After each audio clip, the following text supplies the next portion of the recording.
Good morning, everyone. It is an absolute honor to introduce today's speaker, an innovator, global leader, and true trailblazer, Mr. Lewis S. Hureston. A Chicago native, Mr. Hureston's career embodies excellence and forward-thinking leadership. With degrees in electrical engineering from Illinois Tech and Georgia Tech, plus executive training from Stanford and Northwestern, he has spent over 30 years at the forefront of technology. From pioneering Bell Labs' first digital switch to leading intelligent network deployments at Pacific Bell, his impact is undeniable. As a consultant, he has modernized telecom infrastructures worldwide. Beyond his technical achievements, Mr. Hureston is deeply committed to service. A proud member of Alpha Phi Alpha Fraternity Incorporated, he co-founded NESB's IIT chapter and helped shape his national leadership, launching the first forum and special interest groups. His civic engagement spans the globe. He served as president of Democrats South Africa, In 20 years, he and his wife Denise have welcomed guests from over 100 countries at their South African bed and breakfast. Today we are privileged to hear from a true pioneer, someone who has shaped industries and uplifted communities worldwide. Please join me in welcoming Mr. Lewis S. Hureston.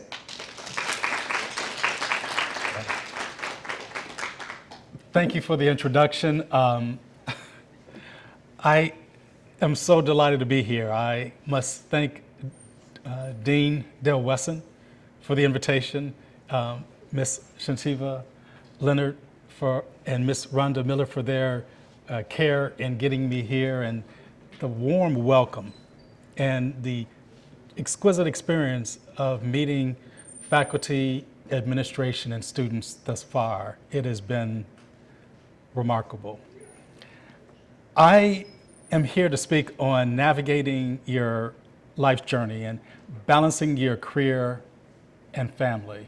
And this is a topic that's important to me, in part because my journey has had family and career commingled throughout the whole period. I want to give you some background about myself before I get into the talk. The short of it is I have a journey that spans the corporate side and the consulting side. So today I'm going to give you an overview of my introduction and context. We're going to explore what's important to you, discuss knowing thyself, generate your best life, and have a closing. And so I want to start with some good news and bad news. So the first good news is, in this journey, there is no right answer. The bad news is I don't have the answer for you. But more good news is you have access to the right answer for you. My journey is real simple. At a high level, I spent 10 years on the corporate side, starting out as an engineer at Bell Laboratories in Naperville, Illinois. Then I went on to become a manager at Pacific Bell in San Ramon, California. Spent 10 years in Washington, D.C. doing consulting and had clients spanning from San Diego to New York to Virginia to Chicago. And then I had spent 10 years doing consulting in South Africa. And quite frankly, the last 10 years I've been a beach bum, enjoying hanging out with guests from 100 countries in the globe at my bed and breakfast. But I want to give you another side of my journey. Shantiva asked me to share my successes and my failures. So my life hanging out on the coast 1 kilometer from the Indian Ocean is a far cry from where I started. I was born in Chicago. I was born in Al Gilgarden's housing project. And if it sounds familiar, you may have read about it when Barack Obama wrote his book, because it was in that community he had one of his most impactful community service initiatives. I didn't know my potential till I was in junior high, and it was because of a teacher. It was because of a teacher who influenced me. And at the time I was getting C's and D's, I was around the wrong crowd. And her name was Miss Rice. And one day she took me to the side, said, "You're staying and meeting with me after school." And after class, I was concerned because she did not look happy. And she walked up to me and started shaking me and asked me, "Why are you wasting your life?" And she threw this form down, and I didn't know what it was, but it was the NEDT results. I had performed better than any student in the school. And I still didn't understand her excitement. And she said, "Tomorrow I want to meet with your parents," which is typically not good news. So the next day, my parents came and she sat them down and she asked, "Why are you letting him perform so poorly? Why aren't you expecting more from him?" Nonetheless, my parents got the message. But you got to get, there was a culture phenomenon in my family. I grew up with 3 older sisters. And I'll never forget, we had a salesman come to our house selling Encyclopedias Britannicas. Any of you ever remember that? You tell your age, right? Well, it's a precursor to Wikipedia and the internet. And so the gentleman asked my dad, "What kind of students are your kids?" He said, "My 3 daughters are all straight A students." And he asked, "Well, what about your son?" He said, "Well, boys will be boys." And at that time in my life, I was able to see my way through school. And as long as I didn't get into trouble, let me rephrase it, as long as I didn't get caught, I was cool. But after that meeting between my parents and Miss Rice, everything changed. My mother rode me like Zorro, which doesn't mean much to those who are students, but maybe to those who are older. It's a character who is really cool. Anyway, so then she really pushed me. And it worked. 8th grade, I was valedictorian of my elementary school. Fast forward, I went to a school called Mendel College Prep, was valedictorian and senior class president. Went to IT, and it was shared in the intro. Founded the NSBE chapter and was the chairperson, the president of the chapter the first 2 years of its existence, and went on to grad school. And in grad school, I was on the NSBE National Board. How many NSBE folks do we have in here? Any NSBE members? Society of Black Engineers who've gone to conferences. Society of Black Engineers, the conference is actually in Chicago. It had the privilege of being on the national board. And what was so powerful is that it was at a point, the organization was founded in 1974. But by the time I served on the national board of the organization, there was 2 crises. One, the organization was close to bankruptcy, and the second is students were filling out who served in leadership roles. So for my administration, the assignment was clear: financial transformation and academic excellence. And I served as finance chair and treasurer in 2 of the most stressful years. But by the end, we had accomplished the assignment. We had a great conference in Atlanta, Georgia, at Georgia Tech in '83 and one in '84.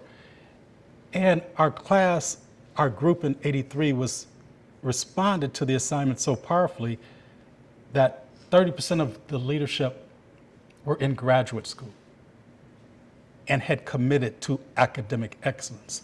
And one of the things that I believe in life is sometimes it's simpler to solve the more complex puzzle. I was so inspired to transform this organization financially and to lead by example with excellence. And in this day and age, I believe we have an opportunity to do that and step up to the plate to the more complex puzzle. I want to segue into what's important to you. I've got to ask a series of questions, and I would like some participation from the audience. I'd particularly like to hear from the students. I've got several questions I'm going to ask, and I'm going to share some of my own experiences and some other experiences from some famous people as it relates to the topics. So success is an accomplishment of an aim or a purpose. You can define it that way. But I want to ask you, how do you define success? I want to hear from some of the students. How do you define success?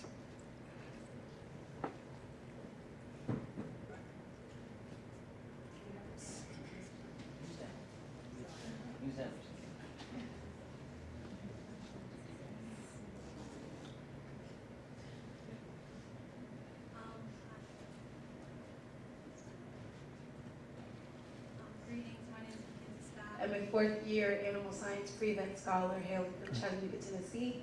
And I would define success as putting myself where I want to be in life. Putting yourself where you want to be in life. Okay. Someone else.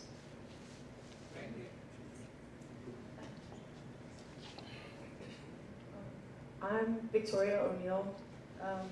I would define success as like contentment wherever I'm happy with where I am and I'm like everything is fulfilled personally. I guess, yeah. Everything's fulfilled personally. Okay. Some hand over here somewhere. That. So, and also God. I think that really being successful, God is really important in your success as well. So, yeah. Excellent. Thank you.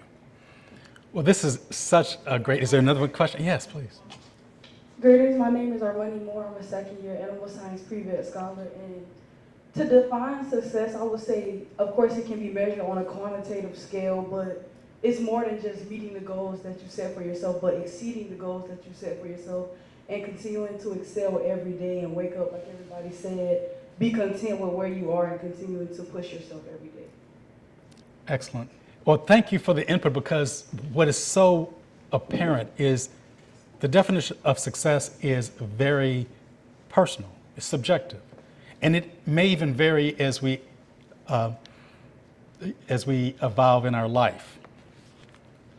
So I've got another question, and the two are somewhat linked, and it's around winning. And winning can be defined as to be successful or victorious with a context or a conflict or other endeavor. How important is winning to you? Greetings, I am Rimari Parks Royal, a second-year animal science pre-vet scholar from Tampa, Florida. And for a really long time, winning was very essential to me because I feel like that was me succeeding in, what I was pursuing to do. But I feel like we're not meant to win all the time, because if we don't have any losses, we're not able to learn from anything. From like scholarships, from classwork and assignments, tests, you're not always going to get the highest grade, be the top producer, and I think that really gives you space to grow and keep working further. Great. Anybody else?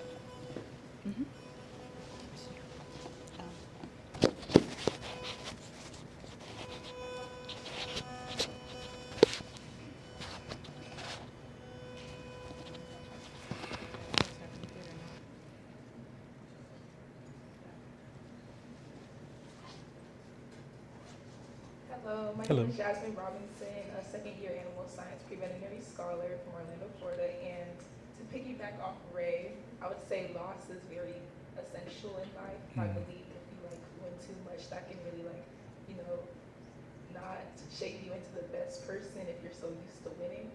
So yeah, I believe somehow experiencing a loss kind of shapes who you are as a person in a positive way. Excellent. Excellent. There's another hand? Yes.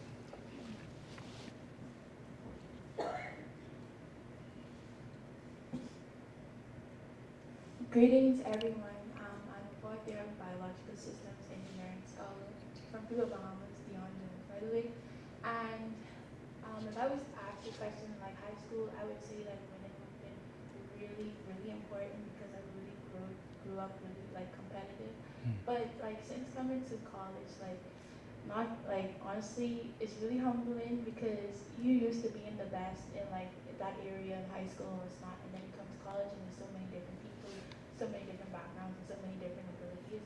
So now I've become more content with the sentiment that what's for me will be for me. So I feel like winning is important, especially like if you do your winning is important, and of course everyone wants to win, but like I've just come out at peace with knowing that if I've done my best, then I'm okay, and I'm not like this previous two girls said that you're not going to win every time, and sometimes like taking a loss would you like shape you to like doing better and stuff like that. So yeah. Excellent. Once again, winning is subjective, and in the responses, the thing that I heard is that definition changes over time, and the importance of our relationship with failing, which I will discuss. I want to share a quote with you from Jalen Hurts. Jalen Hurts, 2025 Super Bowl champion, and this is a quote before he won the Super Bowl. Philadelphia Eagles quarterback. So during an interview about his $255 million contract extension, he was asked how he felt about his contract. And he said, money is nice, championships are better. And so what's interesting, it showed the contrast of, he was successful, $250 million contract, but he wished to win the Super Bowl. Now, in contrast, for those of you who follow football, there's a conversation of Tom Brady is the GOAT of football quarterbacks. And the only quarterback to beat him in the Super Bowl is Eli Manning.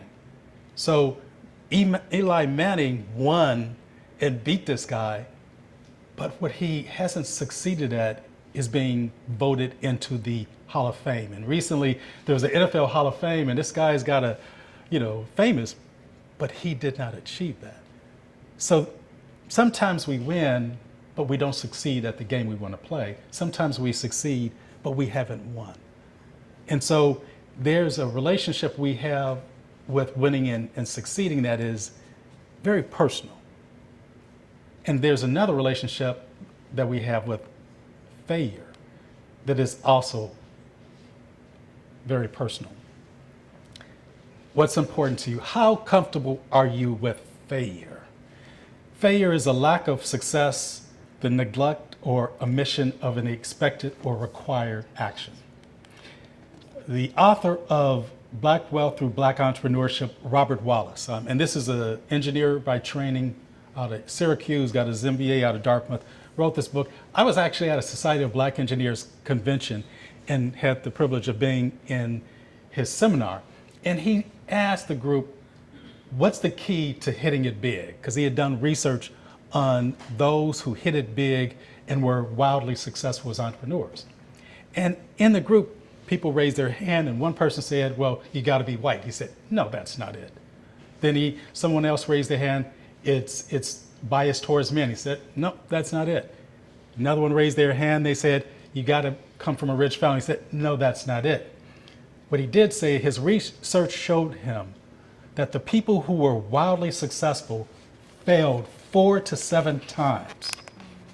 And through that failure, they had valuable learning experiences that propelled them forward. So there is a very powerful lesson of failure. The legend Michael Jordan has such a stunning quote when he said, I've missed more than 9,000 shots in my career. I've lost almost 300 games. 26 times I've been trusted to take the game-winning shot and missed. I felt over and over and over again in my life, and that is why I succeed. And so I invite you to embrace failure. People try to avoid failure, but embrace it for the learning. Embrace it for the learning. I want to share a couple of quotes around joy, because I want you to think of what gives you joy. Because some of the conversations around success was quality of life and being content.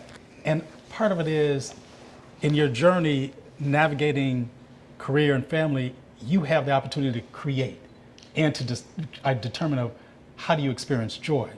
Now, joy is a feeling of great pleasure and happiness. The wife of former president of the U.S., FDR, Eleanor Roosevelt, had a quote, Since you get more joy out of giving joy to others, you should have a good deal of thought into the happiness that you are able to give. The Dalai Lama said our prime purpose in life is to help others. Now, this is something that I'd imagine is important to many of you here, is the joy you may get may be from your impact on others, your community impact, your service. And I want you to think of how important is serving your community. And actually, I would like to hear from you. And actually, everybody, it doesn't matter, student, faculty, how important is serving your community?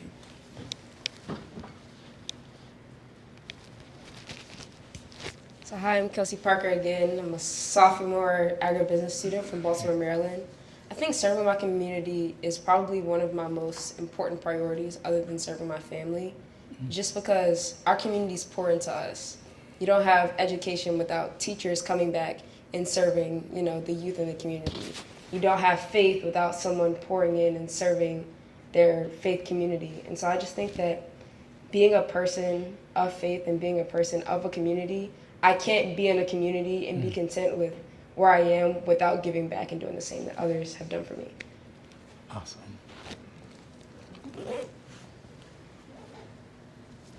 Greetings, my name is Kyla Rogers. I'm a first-year animal science industry scholar from Okay. Tallahassee, Florida. And I would say that it's very important to serve your community, because one thing that my parents will constantly tell me is that Jesus did not put you on this world by yourself. He did not put you here alone. So therefore, you are here to help others and to inspire others and to encourage others and to serve other people so that you can bring them up to your level and help them to succeed their own dreams. Wonderful. There's a hand over here. Yes, I see.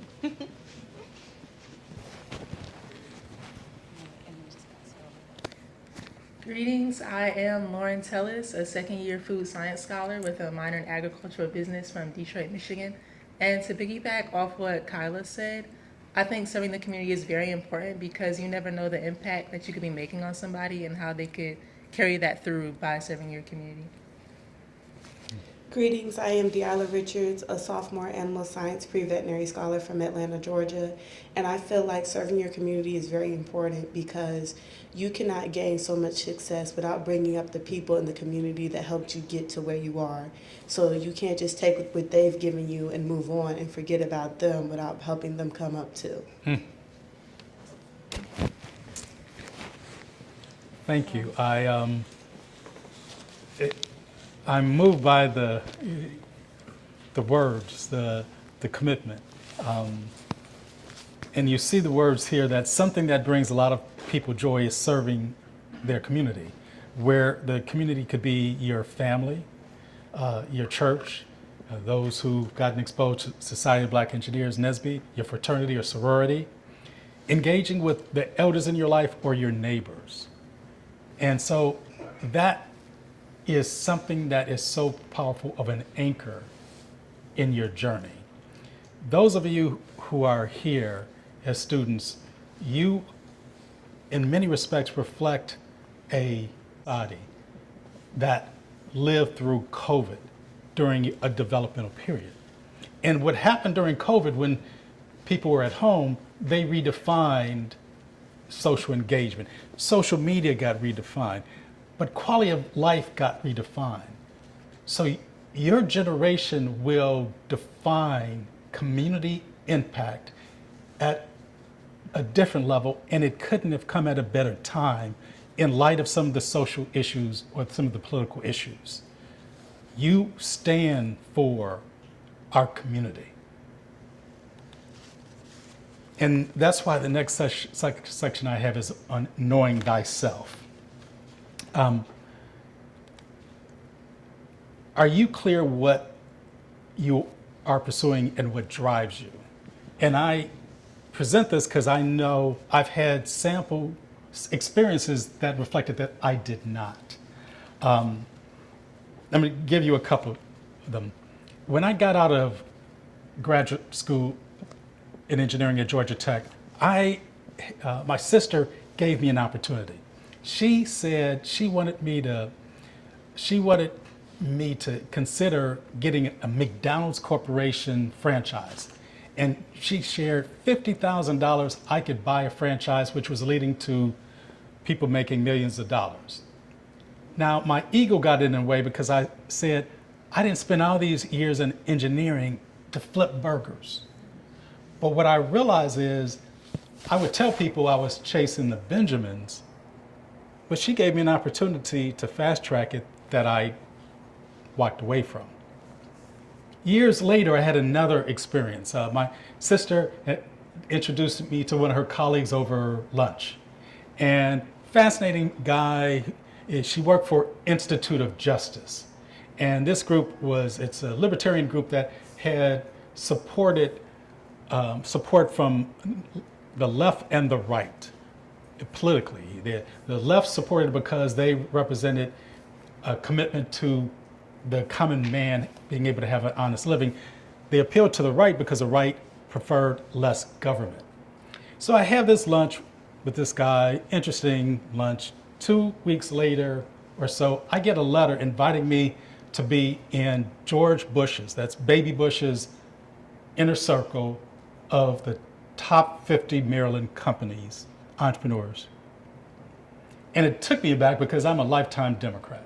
So I got suspicious. I called my sister up and said, I got invited to be part of this private network in Maryland for President Bush.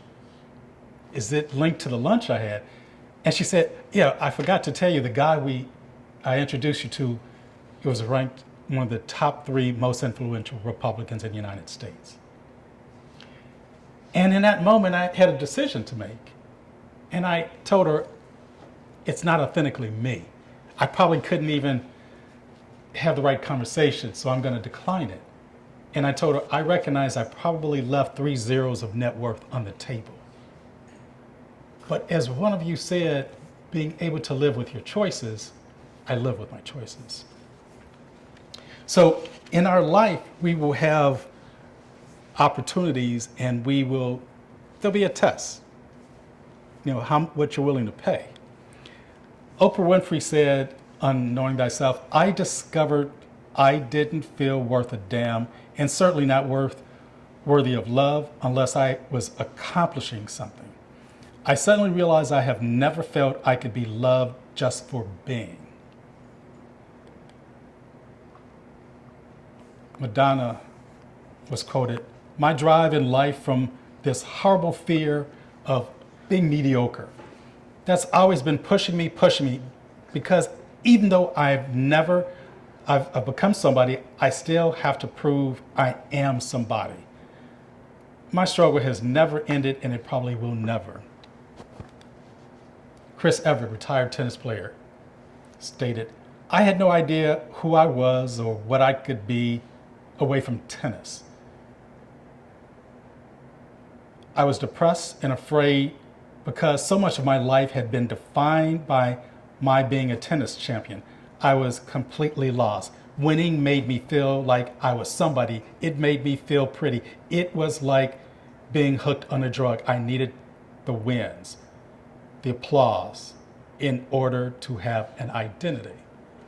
And are any of you athletes in the audience? Play any athletic sports or enjoy any athlete? And this speaks to athletes because there's times when you get a response, a charge on that. Now, I wasn't one of those who was an athlete. I was more in high school. I was the cheerleader. I had buddies on all the sports team. But I had one experience that was a small dose of what athletes probably go through. So I have a buddy who I knew from Chicago. He went to MIT, I went to Illinois Tech. During the summer, we worked at Bell Labs, and one evening, 4th of July, we decided to go jog to the beach. So we go jogging, and we were only going to jog to the beach and back, which would have been about 2 or so miles. But when we got to the beach, it was so crowded, people started cheering. And he said, let's keep going. So we turned left on Lakeshore Drive and kept jogging. And the crowds got louder and louder, and we just couldn't stop. We ran for another 2 miles north. And the only reason we stopped is because he said, dude, we need to stop. This is where my dad lives. So his dad lived in this high-rise called Lake Point Towers. So we go to this high-rise.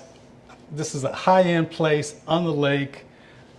We go to the lobby, presses his dad's, for his dad's alert. He answers and he said, hey, Dad, it's Ellis. He said, can I come up? And his father was very quiet. He started laughing. He said, sure, son, come on up. So we had been running for some time, 4+ miles, get up to the suite, which had this panoramic view of Lake Michigan, and we walk into a black tie cocktail party. You can imagine, I'm thinking, he's his son, but I felt really bad and uncomfortable. But his father was very gracious. He gave us some water and like, let's get out of here. We're crashing a black tie party, 20 people, and we're pretty funky. So anyway, we get back, but it was so interesting of that experience of the audience. So I want to ask you to think about what drives you.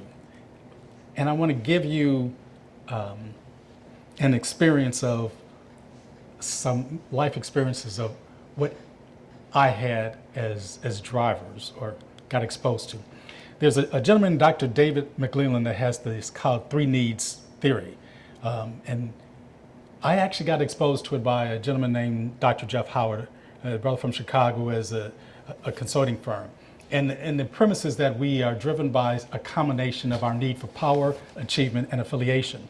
And during the seminar, much of the discussion was on that many people in leadership roles in government and business and politics are driven by either by a need for power or power and achievement. And in this class, I was the highest ranked, but the youngest. So I just inferred that I must have a need for power or power and achievement. So we went through a survey. At the end, we get our results back, and it said I had a low need for power, a low need for achievement, and a high need for affiliation. So I asked the facilitator, is it possible I have somebody else's results, because this can't possibly be right? And she said, why do you think so? I said, I've had these accomplishments, and I'm had roles of leadership. It doesn't make sense I have a low need for power and achievement and a high need for affiliation. She asked me, give me an example of an achievement. I said, I have a bachelor's in engineering. She said, why is that important? Why was that important? I said, it made my parents proud, particularly my mom. Give me another. I said, I have a master's in engineering from Georgia Tech. She said, why is that important? I said, it made my parents proud, particularly my mom. She asked me a third question, give me another one. I said, I am on a fast track in management at Pacific Bell. She said, why is that important to you? I said, well, it really made my mom proud. And as I said it a third time, I realized, oh my gosh, I was driven completely to make my mom proud. That was my driver. And even in my leadership roles, it was out of fellowship. And it was when people asked me to step up to the plate because it was my time. It was the need for affiliation. And it came so apparent many years later when my mother was dying of cancer. I was in California and she was in Chicago, and my family notified me she had been taken to the hospital, and it was those final days. I get on a plane, my sister picks me up from the airport, and while we were driving, I asked my sister, where are you going? Because I was assuming we would go straight to the hospital. She said, I'm going to the funeral home. I'm like, funeral home? She said, oh my God, you don't know. Mom died while you were en route.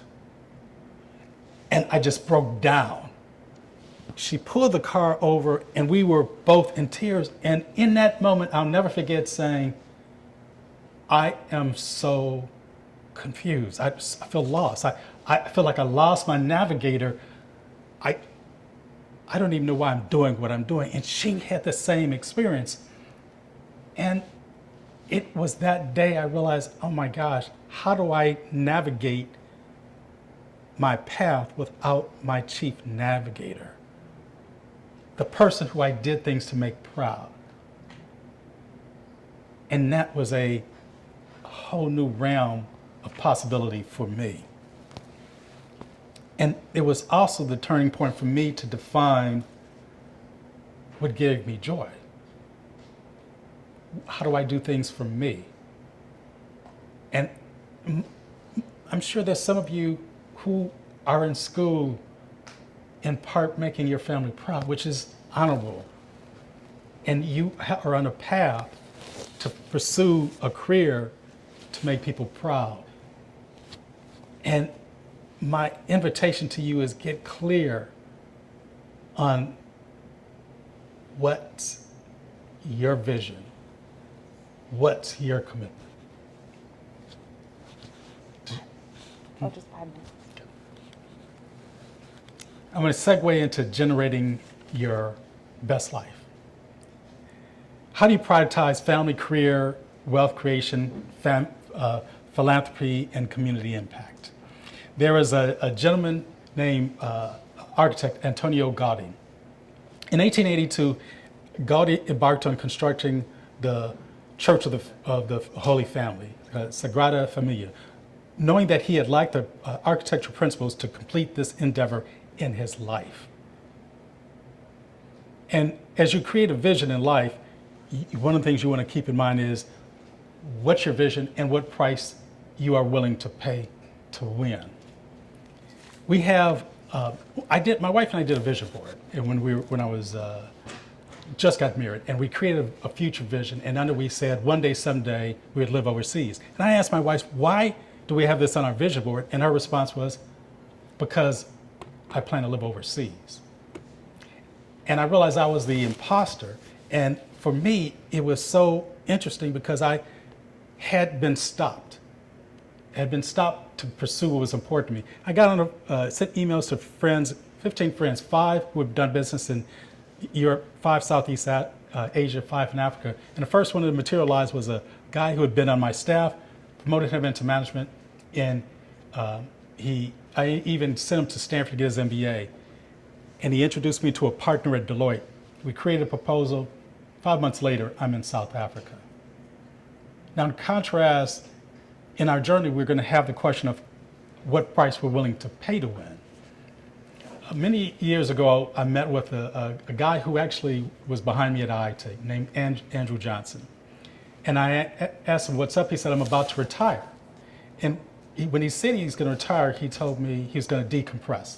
And I said, what do you mean? He said, for 30 years, I've set up 5-year targets. And I'm not confident that the last targets in the last 5 years was worth the sacrifice. And this guy's worth millions and millions of dollars. And it was just a testament of what price we are willing to pay to win. So I'm going to start closing, and I want to highlight a few things for you. I want to highlight that go back to the good news that I talked about before, but now I've got good news, and good news. So there's not one single right answer. I'm not going to pretend to have the right answer for you.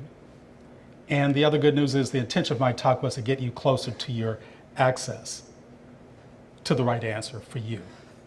And through the conversations of what's important to you, knowing thyself, and generating that best life, I hope that I got you closer to you. And I think there's also an opportunity for you is to honor your legacy. If you look at, you are at FAMU, and you have so many role models that have come before you to model. And they're in a number of areas. I highlighted politics. You've got the former Congresswoman Carrie Mae Meek. You've got the Texas Congressman Al Green, who's been launching the impeachment proceedings. On the other side, you've got Congressman Byron Daniels. So you've got left and the right. You've got sports figures like Althea Gibson. You've got Harlem Globetrotter, Medalo Lemon. You've got the rapper Common, who's from Chicago. You've got jazz great Cannonball Adderley, who I listened to his music growing up. You've got the comedian Roy Wood Jr. You've got sports announcer Pam Oliver. You even have interesting philanthropists who have created an opportunity, a path for you to see. So as I close, I want to offer you a few wishes. I wish that you swiftly find your voice. I wish you access to your multi-genius nature. I wish you an inner circle that nurtures you and celebrates you. I wish you freedom to choose. I wish you the partner that completes you. I wish you the honor of joining those who came before you by earning the distinction as a FAMU grad. I wish you success in navigating your unique journey for others to follow. I wish you Godspeed. Thank you.